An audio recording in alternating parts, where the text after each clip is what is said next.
இன்றைக்கி நம்ம தக்காளி சேர்க்காம காய்கறிகளும் சேர்க்காம வெறும் வெங்காயத்தை வச்சு ஒரு சூப்பரான குருமா ரெசிபி பார்க்க போகிறோம்.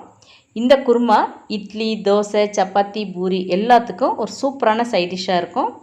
வாங்க வெங்காய குருமா எப்படி ரெடி பண்ணுறதுன்னு இப்போ நம்ம பார்த்துடலாம். இந்த குருமா ரெடி பண்ணுறதுக்கு ஒரு பேனில் 3 டீஸ்பூன் அளவுக்கு எண்ணெய் சேர்த்துக்கலாம். இப்போ எண்ணெய் நல்லா சூடானதுக்கப்புறம் 1/2 டீஸ்பூன் கடுகு, 1/2 டீஸ்பூன் உளுந்தம்பருப்பு சேர்த்துக்கணும். இப்போ கடுகு நல்லா பொரிஞ்சு வந்ததுக்கப்புறம் 1 டீஸ்பூன் சோம்பு சேர்த்துக்கணும்.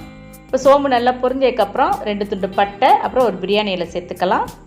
2 பெரிய வெங்காயம் இந்த மாதிரி நீல வாக்கில் நறுக்குனது அதையும் இதில் சேர்த்துக்கிட்டு இப்போ வெங்காயம் வதங்குறதுக்கு நம்ம கொஞ்சமாக உப்பு சேர்த்து இந்த வெங்காயத்தை வந்து எண்ணெயில் நல்லா வதக்கி எடுத்துக்கலாம்.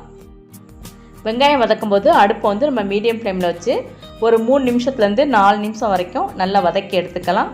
பாருங்கள், வெங்காயம் நல்லா இந்த மாதிரி கலர் மாறி வரும்போது இது கூட நம்ம கொஞ்சம் கருவேப்பிலை, அப்புறம் 2 பச்சை மிளகாயை இந்த மாதிரி நீல வாக்கில் நறுக்குனது இதையும் சேர்த்து நல்லா வதக்கி எடுத்துக்கலாம்.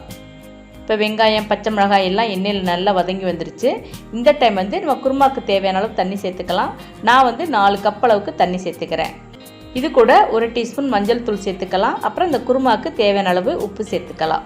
இப்போ இது எல்லாத்தையும் சேர்த்து நல்லா இந்த மாதிரி மிக்ஸ் பண்ணதுக்கப்புறம் ஒரு மூடி போட்டு மூடி அடுப்பை நம்ம மீடியம் ஃப்ளேமில் வச்சு இது குறைஞ்சது ஒரு 3 நிமிஷம் நல்லா கொதிக்க விட்டுக்கலாம்.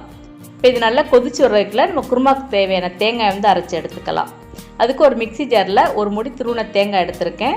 இப்போ இது கூட காரத்துக்கு நான் 4 பச்சை மிளகாய் சேர்த்துருக்கேன். 2 டேபிள் ஸ்பூன் பொட்டுக்கடலை சேர்த்துருக்கேன்.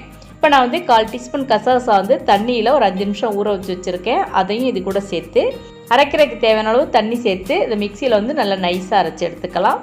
இந்த மாதிரி நல்லா நைஸாக இருக்கட்டும். 3 நிமிஷம் ஆச்சு. இப்போ நம்ம மூடியை திறந்து பார்க்கலாம். தண்ணி நல்லா கொதிச்சு வந்திருக்கு. வெங்காயமும் நல்லா வெந்து வந்திருக்கு. இந்த டைம் நம்ம அரைச்சி எடுத்து வச்சுருக்க அந்த தேங்காய் பேஸ்ட்டை இது கூட சேர்த்து நல்லா மிக்ஸ் பண்ணி விட்டுக்கலாம். தேங்காயும் பொட்டுக்கடலையும் சேர்த்துருக்கனால இந்த குருமா அதிக நேரம் கொதிக்க விட தேவை கிடையாது. ஏன்னா நேரம் ஆக ஆக அது ரொம்ப கெட்டி கொடுக்க ஆரம்பிச்சிடும். அதனால நல்லா இந்த மாதிரி ஒரு கொதி வந்ததுக்கப்புறம் நம்ம அடுப்பை ஆஃப் பண்ணிடணும்.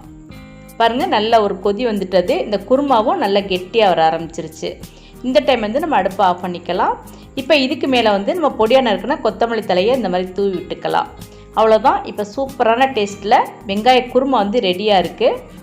இன்றைக்கி நம்ம ரெடி பண்ணியிருக்க இந்த குருமா 5 பேர்லேருந்து 6 பேர் வரைக்கும் தாராளமாகவே காணும். ரொம்ப டேஸ்டியான இந்த வெங்காய குருமாவை நீங்களும் இந்த மெத்தடில் ட்ரை பண்ணி பாருங்கள். இந்த வீடியோ உங்களுக்கு பிடிச்சிருந்தேன்னா லைக் பண்ணுங்கள். அதே மாதிரி உங்கள் ஃப்ரெண்ட்ஸுக்கும் மற்றவங்களுக்கும் ஷேர் பண்ணி விடுங்க. மறக்காமல் நம்மளோட கார்டன் அண்ட் ஹெல்த் சேனலை சப்ஸ்கிரைப் பண்ணிடுங்க. தேங்க்ஸ் ஃபார் வாட்சிங்.